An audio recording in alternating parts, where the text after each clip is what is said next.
నమస్తే అండి. నా పేరు గోపి మనోజ్. నేను బాపట్ల నుంచి వస్తున్నాను. మానవ సేవ, మాధవ సేవ 2 జరుగుతున్నాయి. సో, వెళ్ళి ఒకసారి చూసొచ్చి దర్శనం చేసుకొని రా అని చెప్పారు.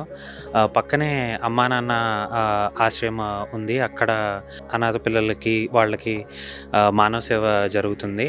వాళ్ళని తీసుకొచ్చి చేయటం. ఇక్కడ మళ్ళీ వచ్చాక మాకు కూడా ప్రతి ఒక్కళ్ళని స్పెషల్‌గా చూస్తూ ప్రతి ఒక్కళ్ళకి అర్చన చేయటం అది చాలా అనిపించింది. దాంతో పాటు అన్నీ 12 జ్యోతిర్లింగాలు ఇక్కడ ఉండటం, అన్నీ ప్రతి ఒక్క యాక్చువల్ ప్లేస్‌లో ఎలా అయితే ఉంటాయో అలానే ఇక్కడ శంకుస్థాపన చేయడం, వాటిని దర్శించుకోవడం చాలా బాగా అనిపించింది.